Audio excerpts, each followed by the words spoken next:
With back-to-back 6-touchdown performances, is Ben Roethlisberger now becoming a must-start fantasy quarterback?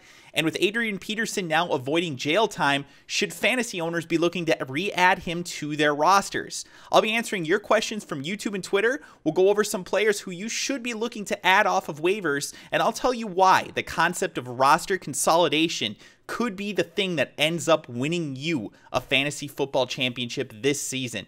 It's all on today's episode of the Fantasy Football Swagger Podcast.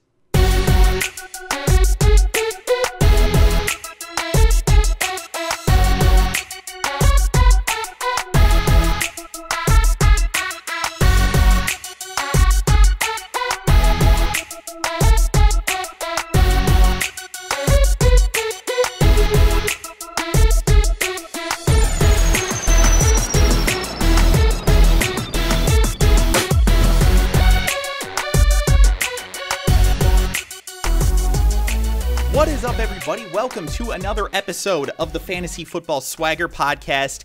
I am your host, Nick, also known as Kliquid, and I am here twice a week to answer your questions and give you the advice that you need to win your fantasy football leagues.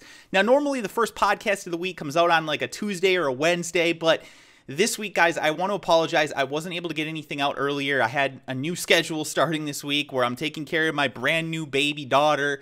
And mom's back at work now, so it's been a little bit difficult to find time to be able to actually sit down for 45 minutes and, record a full podcast. So I just haven't had the time to do that, guys. So I really want to apologize. I will do my best to get back onto a normal schedule of doing it, Tuesday. I prefer to do it Tuesday, but sometimes it slips to a Wednesday, but it won't be on a Thursday going forward. And then we will still have the Saturday episode where I go over, your start-sit questions and things like that you guys send to me on YouTube and Twitter. So I will definitely do my best to get back onto a normal schedule, like I said, guys. So thank you guys for your understanding in advance. I know that there will be people that are upset about it that we didn't do a normal Wednesday or Tuesday waiver wire acquisition podcast, but I still will give you guys just a couple of players who I was looking at on the waiver wire this week as potential options to pick up in my leagues.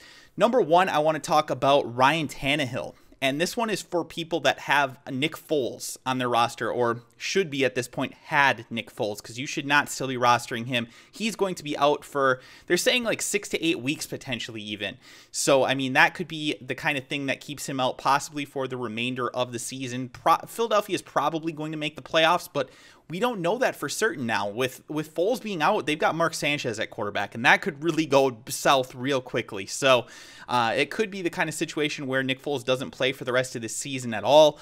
But at the best case scenario, he's going to be back probably week 15, 16, 17, it possibly sounds like. So we're definitely looking at Nick Foles as being somebody to drop. And the reason I like Ryan Tannehill as somebody to pick up is that he's really been quietly very consistent over the past couple of weeks here. Multiple touchdowns now in 4 of his past 5 games. That's hard to come by, because if a guy averages multiple touchdowns for the course of a season, let's say, if he gets 2 a week every single week, that's 32 touchdowns. There aren't many quarterbacks that get 32 touchdowns in a year just right off the bat. There really aren't. And I know Ryan Tannehill's not like the sexy name that a lot of times we look for in our fantasy football teams. And, we want to have the Matt Staffords and the Andrew Lucks and, like those type of players. But look, Ryan Tannehill is the kind of guy who right now is probably one of the best options that you have if you were relying on Nick Foles.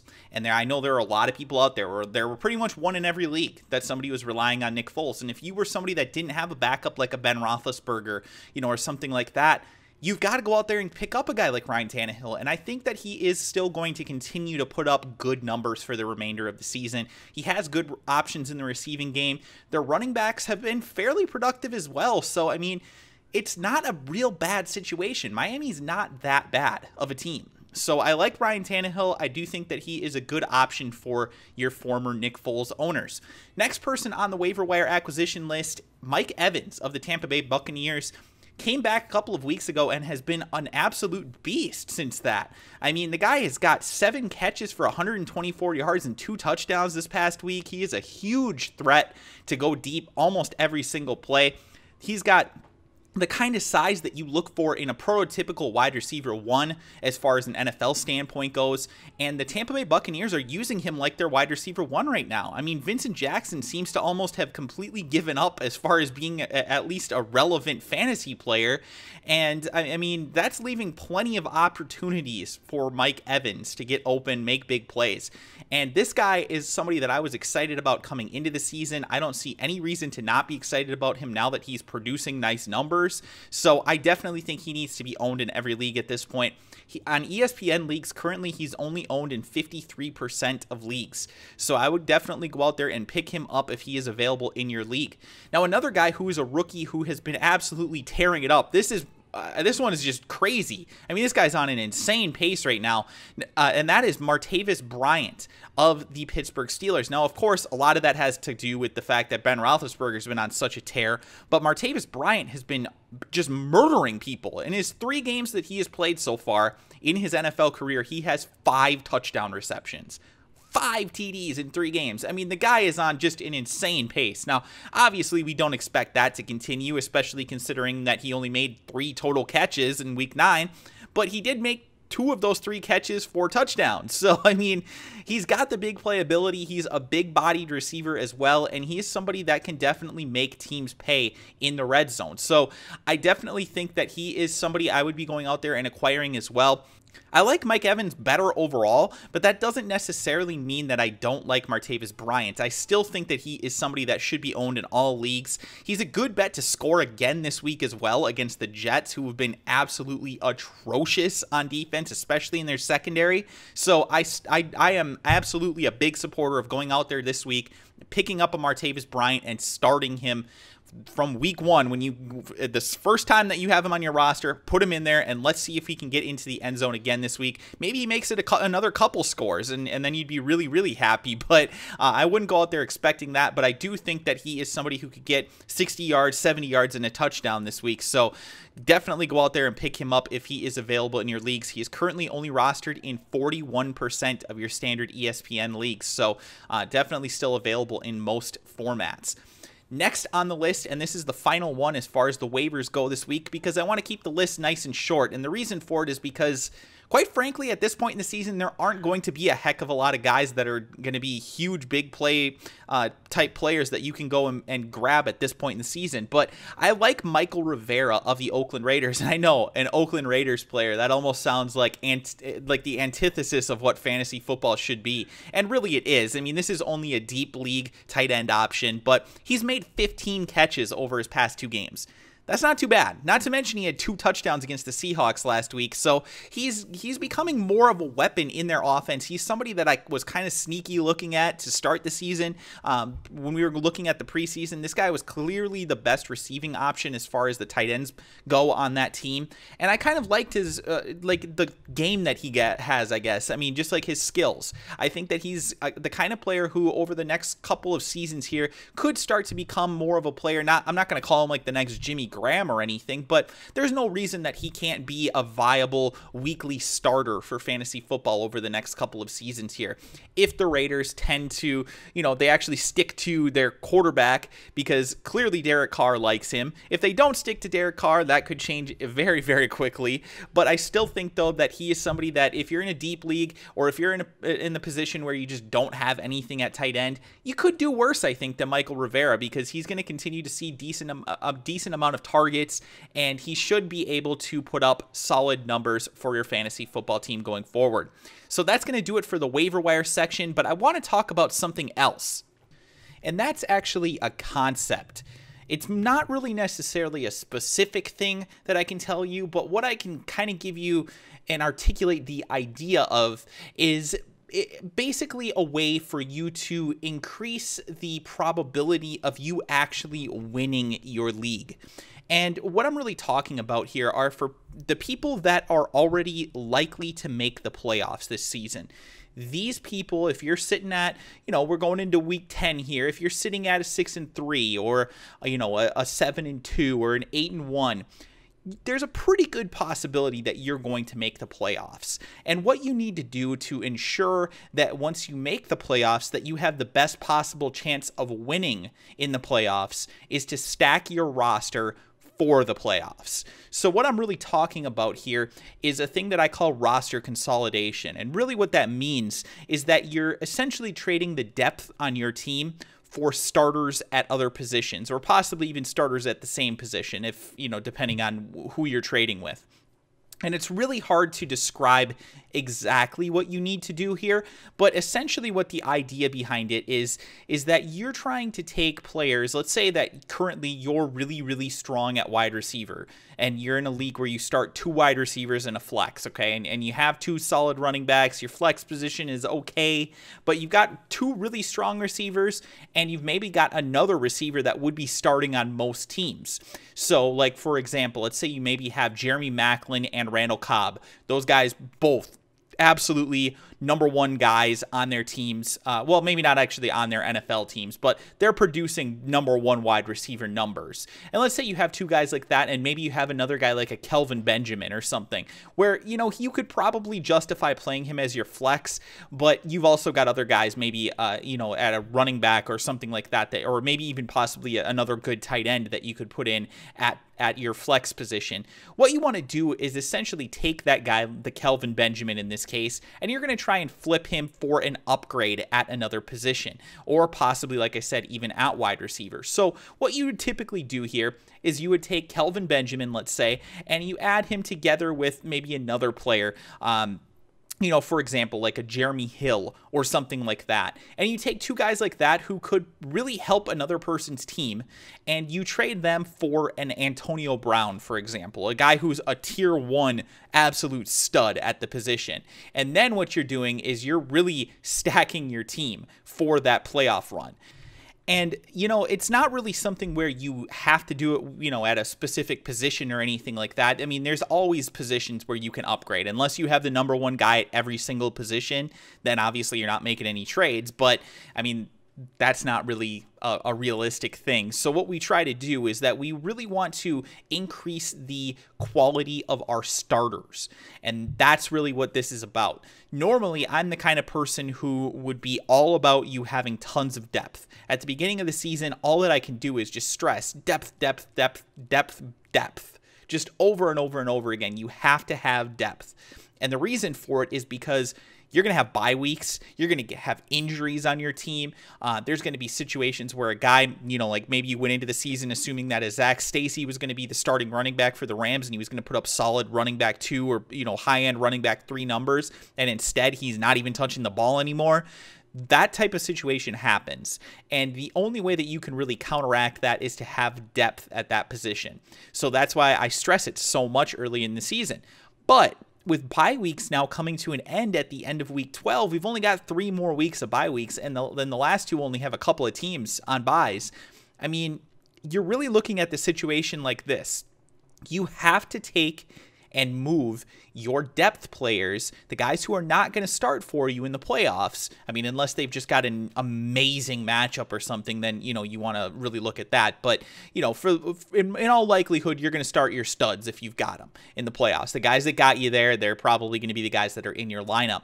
And it's really important that you take those guys who are not going to start for you and you add them together with another player who's maybe more of a borderline type of a starter, like I mentioned, a Jeremy Hill or something like that, and you can flip them for an upgrade at wide receiver or possibly even an upgrade at running back. If you were able to get somebody like, you know, a Jamal Charles or something like that, where, you know, you're trading away 2 solid players, 2 guys who could absolutely start for a player who is a stud at that position. And I know it's difficult to do that. You have to find the right suitor for this. You can't be trading guys, you know, who are sitting at a 2-7 right now in your league, but you can look at the rosters and you can find the players or the owners that actually need, you know, they need to upgrade their overall roster. They might have, like I said, a stud at one position, but then they've got a complete bum at another position, you know, and that's why we take and we exploit that. You know, we want to find the people that are struggling at running back, and we want to say, okay, we've got 3 solid running backs here on our team. We've got a Ronnie Hillman who, you know, just happened to become the starter on the Denver Broncos, and we can trade him and get a quality upgrade at the wide receiver position, or like I said, even at the running back position, or, you know, maybe you look at a quarterback or a tight end or something. Don't do it for kicker and defense, guys. Don't trade for kickers and defenses. Just stop. Like, I don't want to hear any of that. I've had people asking about that. You know, should I trade for this defense or should I trade for this kicker? No. Kickers and defenses are a dime a dozen, guys. It doesn't matter. It's almost irrelevant in the grand scheme of things. Nobody's winning their league because they had the best kicker or the best defense. It's just not happening. So you want to try and get an upgrade at the position that is going to be starting for you. So we'll talk a little bit more about this in the coming weeks here as we go more in depth with the schedules and things like that. But there are definitely players that you can start to look at now as ones who, you know, we always talk about the buy low and the sell high. And we always, of course, want to be doing that. And that does not change now. It'll never change. We always want to buy low and sell high, just like the stock market. That's what your fantasy football league essentially is. But like I said, when we're at the end of the season, if you're in the position where you are almost guaranteed to make the playoffs, it's not a big deal if you take a loss right now and, you know, maybe you get a guy like a Calvin Johnson or something like that who's going to be healthy come playoff time. And, you know, maybe we give up a player who's currently starting, you know, somebody that a team that's 4-5 or 5-4 in your league, they really need to go on a run here, and they can't sit and wait and just hope that a guy comes back and plays. Or, you know, maybe you're looking to acquire a Giovanni Bernard or somebody like that who's out this week, but you can afford the loss right now because you've done such a good job managing your roster. Those are the type of trades that you definitely want to try and make. You want to upgrade your starting roster if you're in a good position. Now, obviously, if you're the one sitting at a 4-5 and you've got holes on your roster, you got to make that run. You know, you absolutely have to make that run. You cannot sit on players who are injured and hope that they come back for the playoffs because you might not be in the playoffs. So that's the way I tried to talk about that a couple of weeks ago, and it really came down to where you were sitting at that point in time. If it looked like you were going to probably make the playoffs, I'm telling you to hold on to Calvin Johnson. If it looks like you might struggle to make the playoffs, or you're currently on track to not do it, that's when you got to make those moves. You've got to get rid of those kind of players so that you can, scrape together a win or two in those weeks when he's not going to play. And then you just have to hope that and pray that once you get back to once you get into the actual playoffs, that you've got decent enough players to actually compete once you get there. But you can't win if you don't make it. So that's why I'm always talking about you have to look at the current position that you're in and make moves based off of that position that you're in. So I hope that's helpful for you guys, and I will talk, like I said, about schedules a little bit more going forward. I'll give you one little gem here. The Carolina Panthers have an amazing schedule coming up here, and especially in the playoffs. They are playing some absolutely awful defenses coming up here, and those are the kind of players like a Cam Newton and a Kelvin Benjamin and guys like that who I would probably be looking to acquire right now if I'm hoping to make a solid run in the playoffs. And I know sometimes you look at a Cam Newton and you say, he hasn't really had the best of years this year, but you know what? You have to make the right decision based off of the opponents that they're going to be going up against. Cam Newton's not going to play the Seahawks every week, and he's not going to play these tough defenses all the time. There's going to come a time, because he's a talented player and because he can run the football, that he's going to put up big numbers towards the end of this year. And I do think that he is going to be the quarterback on a lot of teams that scrape it together and put together a run at the end of the season and end up winning or coming in second or third in their fantasy football leagues. So, with that being said, guys, I want to get to a little bit of news here. First things first, Giovanni Bernard is again going to be out for tonight's game. This might be going up after the game actually goes live, so I hope that you guys changed out your rosters. But Jeremy Hill, my goodness, he put up just monster numbers against the Jacksonville Jaguars this past week. 154 yards and 2 touchdowns. I was talking about how I think that he was an RB1 option going into last week, and he absolutely proved me right. I believe that he was the highest scoring overall running back. So that's pretty damn impressive for his first start in the NFL. And it sounds a lot like Giovanni Bernard might be missing a couple more weeks here. I'm hearing reports and I'm seeing things on Twitter that really lead me to believe that Giovanni Bernard Bernard might miss another 2 to 3 weeks here, and that's why I'm really advocating everybody going out and trying to acquire Jeremy Hill right now. I know he's not owned in every league, which is insane. If for whatever reason he is somehow on your waiver wire or he landed on a team that doesn't need him, just go out there and acquire the guy because he is going to be a stud while Gio Bernard is out. This team runs the ball almost as much as any team in the league, and they are excellent at it. They can put up huge numbers on a week-to-week basis, no matter who is behind the quarterback, and they're just, when Jeremy Hill's out there, they're running the ball so effectively. I really just have no concerns about him being a borderline RB1 going forward for the rest of the season. And the other thing that I'm hearing too is that once Gio Bernard does return, there's a good possibility that he will have a reduced role. When I say a reduced role, I don't necessarily mean that he's going to be, getting 30% of the carries or anything like that, but I do think it's very possible that we could see more of a 50-50 type of split, which for fantasy purposes kind of sucks because we really would prefer to have somebody be the stud, and get all the carries. But for the people who pick up Jeremy Hill, that's a good thing because Jeremy Hill is going to still have a role once Giovanni Bernard does return, and that's always something that we look for. We're always just wanting somebody who can have the possibility of having a good game, and especially with Bernard being injured and kind of injury prone at this point, we almost have to say, I definitely am looking at him as somebody that I'm going out there and trying to acquire, that being Jeremy Hill. So hope that gets to you guys first. Andrew Hawkins is also listed as out for tonight's game. That was kind of a surprise last-minute thing that they did there. And I'm not sure that that's necessarily a huge fantasy story, but we'll have to see who ends up getting targeted more because he has definitely been their #1 receiver so far.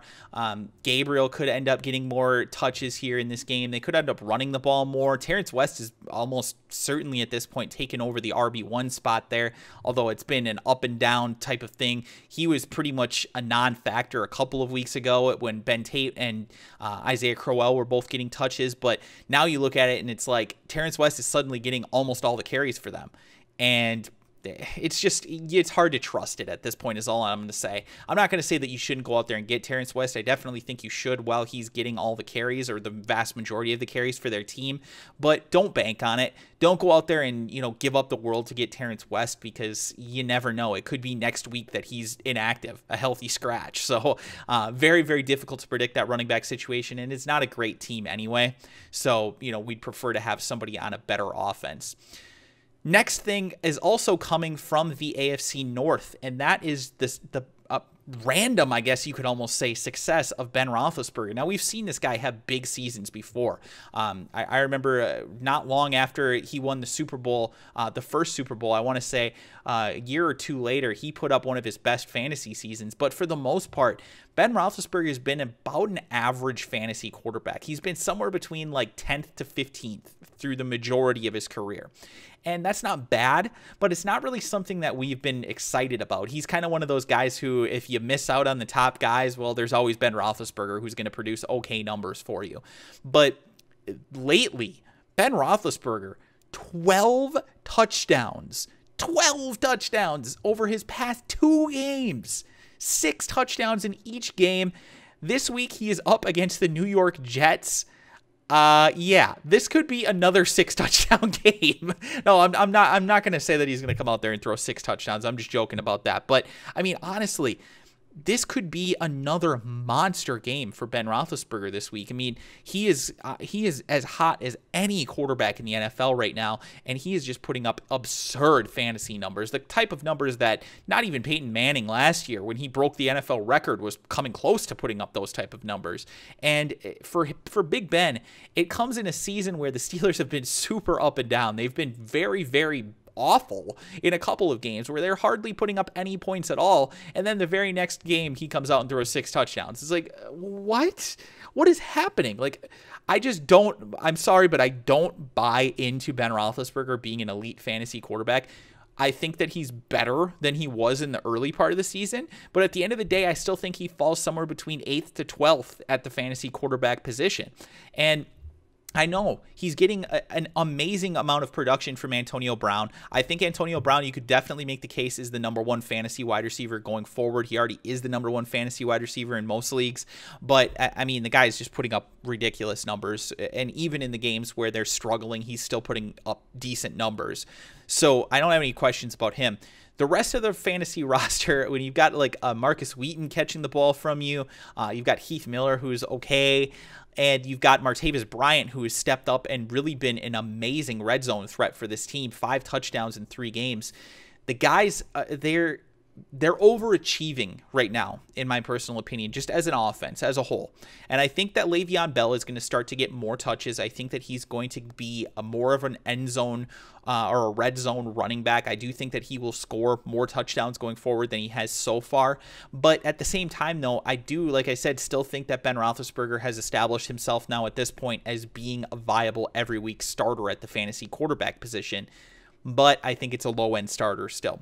So just like I said with Terrence West, don't go out there and trade the farm for Ben Roethlisberger. This is the highest point that he is ever going to be at as far as his fantasy value goes. So, make sure that you're not giving up the world to get him. If you're struggling at quarterback, if you lost Nick Foles and somebody has Ben Roethlisberger as their QB2, they've got an Aaron Rodgers or a Drew Brees or a Peyton Manning or something like that, go ahead and trade for him if you really want to, but don't give up the world for him, guys. You have to make sure that you understand what Ben Roethlisberger is. He's not a 6 touchdown a game guy. He's not a 3 touchdown a game guy. He's about a 1.5 to 2 touchdown a game quarterback on average throughout the course of his career. And I know he's probably going to put up better numbers overall this season than he has maybe ever. But you also have to keep in mind that a lot of that is coming in a 2-game stretch. Throughout the rest of the season, he has not been that quarterback. The majority of the season, Ben Roethlisberger has been the Ben Roethlisberger that we've known him to be throughout the rest of his NFL career so far. An average starting fantasy quarterback, somewhere between 10th to 15th at the position. So that's what I expect him to be. Maybe you could bump him up, like I said, to an 8th or something like that. Possibly battling for top 6 or so, but he's not an elite starter at quarterback. You still want your Aaron Rodgers and your Drew Brees and your Peyton and your probably at this point maybe even your Tom Brady is above a Peyton Manning or above a Ben Roethlisberger, excuse me. So just don't go out there and give up the world to get Ben Roethlisberger. Another player who has some interesting stuff going on with him is Vikings running back Adrian Peterson. Now he will actually, sounds like, plead guilty to a lesser charge than the felony he was facing for I don't know what it was called, domestic violence or child abuse or whatever. You guys saw my video on that whole situation. It's a disgusting thing in my opinion, but it sounds like he is going to avoid jail time. So that means that he is somebody who could potentially return to the field this season. Now, the other thing to keep in mind is that he is still on the commissioner's exemption list, which means that he is still not able to play football at the moment. And it sounds a lot like he will still face a suspension from the NFL once he is eligible to return. Right now, he is not even off of that list, so he can't even be suspended technically yet. He's kind of like in this weird purgatory of not being able to be suspended and not on the roster. So it's a really weird situation as far as that goes, but the Vikings have not even committed to what they're going to do with him at this point. I mean, there's a good possibility that he will step right back into the role once he's able to be, on the field again.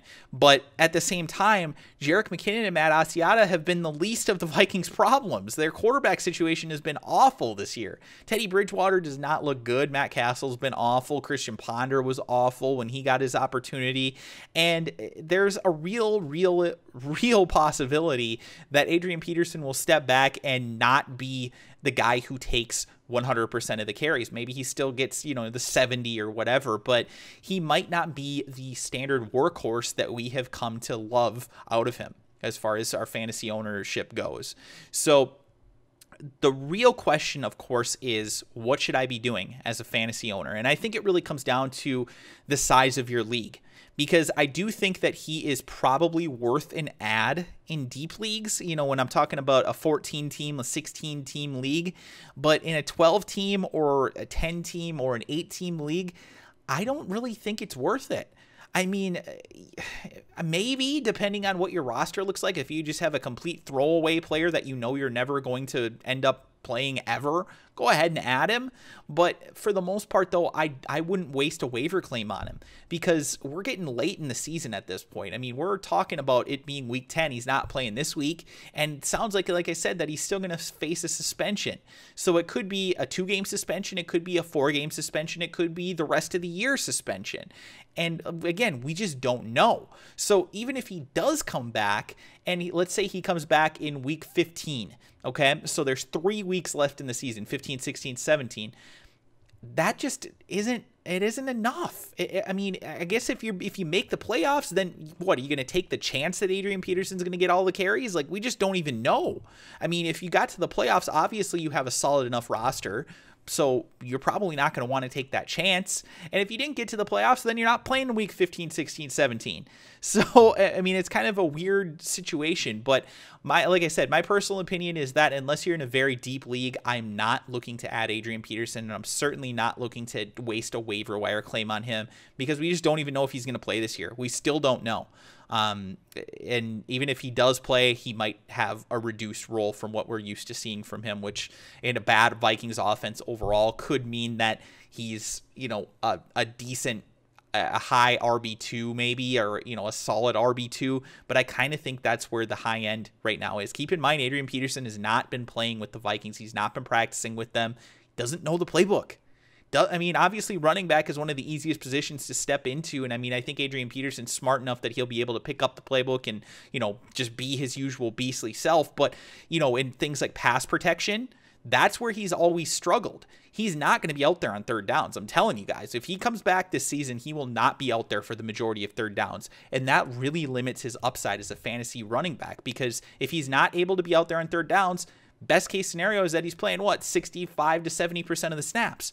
Still solid, but it's not number one Adrian Peterson type of numbers. It's just he's not getting enough snaps to be that stud running back. So hope that helps you guys with the Adrian Peterson situation. Another player who is coming back, Calvin Johnson, practiced fully on Wednesday. He has a tough matchup this week against the Miami Dolphins, but I'm pretty excited about having Calvin Johnson back. It sounds like he's fully healthy, and this guy was the number one fantasy wide receiver drafted in almost every league for a reason. We know who Megatron is. He is the bee's knees in fantasy football. This guy is an absolute beast.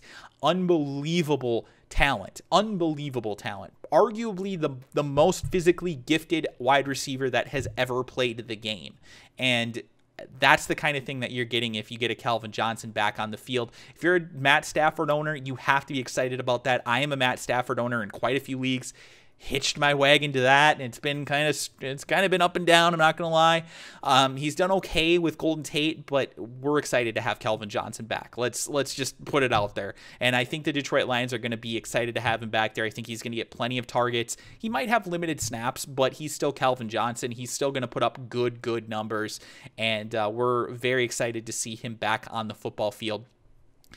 So, with that being said, guys, that's about it for the fantasy rundown as far as players that need to be talked about as far as updates go. I want to answer some of your questions from YouTube and Twitter. And if you guys are interested in sending in any questions for this Sunday's games, be sure to send them to me either on Twitter at Kliquid TV, or of course you can always leave them in the comments section below. If I don't have a chance to get to them by the time that the kickoff happens, I will do my best to respond to them either by Twitter or, of course, like I said, in the YouTube comments section as well. If you see me favorite your tweet, that probably means that it's going to be on the show. So with that being said, guys, let's hop into it. From at J24Israel on Twitter, and he asks, should I trade Marshawn Lynch for Adrian Peterson and Ruben Randle? And we just talked a little bit about Adrian Peterson, and I don't really think that he is much value at this point, to be completely honest with you. So given the fact that you're giving up Marshawn Lynch, who is a pretty solid RB1, low-end RB1 at this point, because he just isn't getting the number of carries that we're used to seeing from him, and he's not scoring as many touchdowns as we're used to. But still, he's Marshawn Lynch. He's a rock-solid every single week starter. You don't even think about it. You just put him in there, and he puts up good numbers. And you're basically giving him up for a player who might not play football this season, and Ruben Randle, who is like a high-end wide receiver 3. So, no, you're not doing this trade. You're not giving up Marshawn Lynch to get that unless we hear that Adrian Peterson is going to be back for sure, and unless the Vikings say that he's going to start for them and, take the full workload. I don't know why you would consider this. At this point, given the amount of information that we have, you're absolutely not doing this trade. Next question comes from Matthew Prochaska on YouTube, and I apologize if I pronounced your name incorrectly there, but he asked, would you trade Gio Bernard for Emmanuel Sanders and Lamar Miller in standard scoring?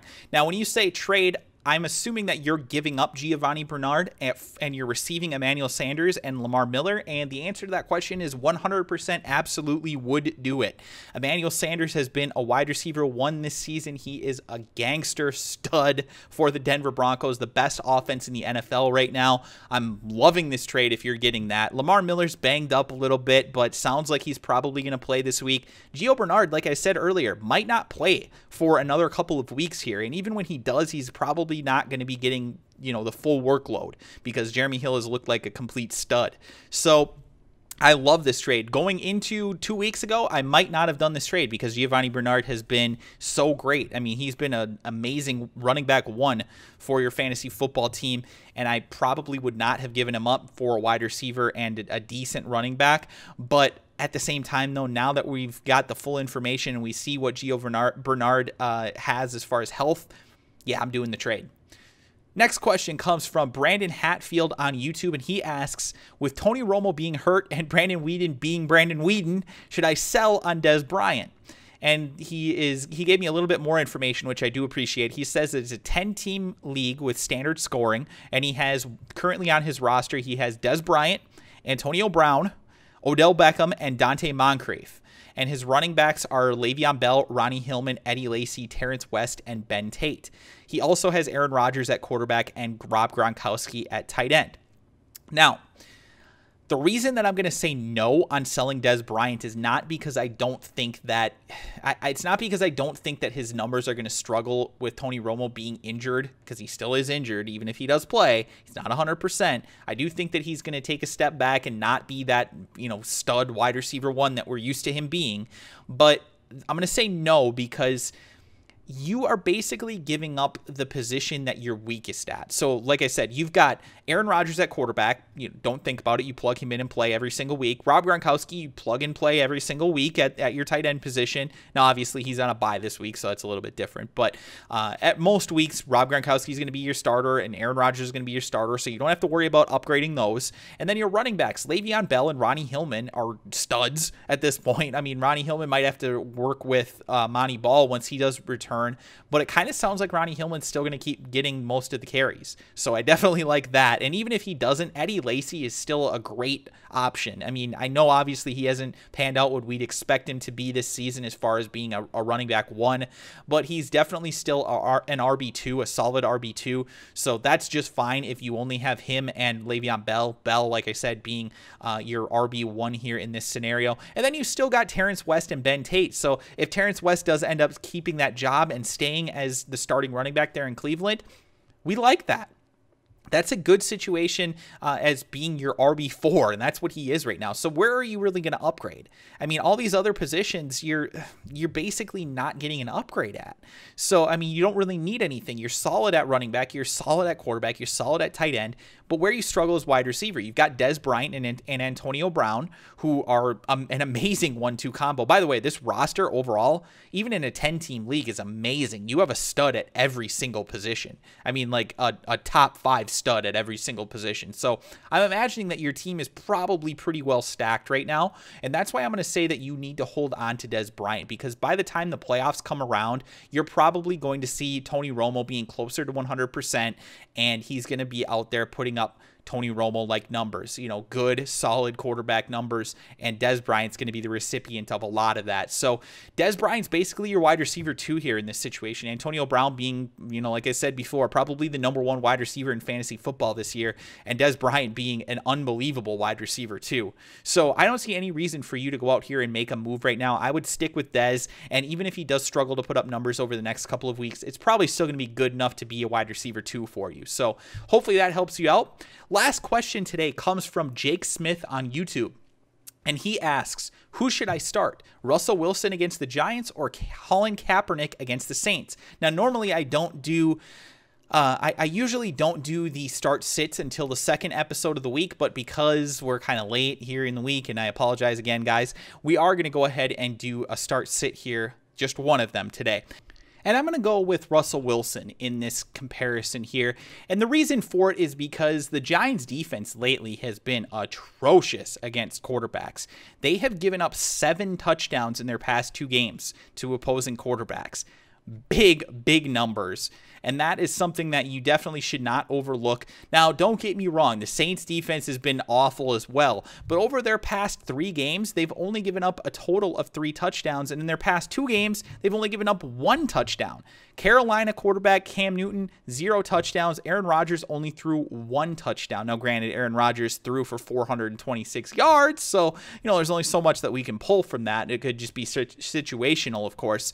But I do think, though, that Russell Wilson right now has the higher possibility for a big game. And it sucks because I looked at Colin Kaepernick as being somebody who should be breaking out at this point in his NFL career. He should be somebody who's putting up solid passing numbers every single week, 200 to 250 yards and maybe a touchdown or 2 every week. And he's not quite reaching those numbers as far as the passing goes. There's a lot of inconsistency to his game right now. But the big thing is that he's not running the ball.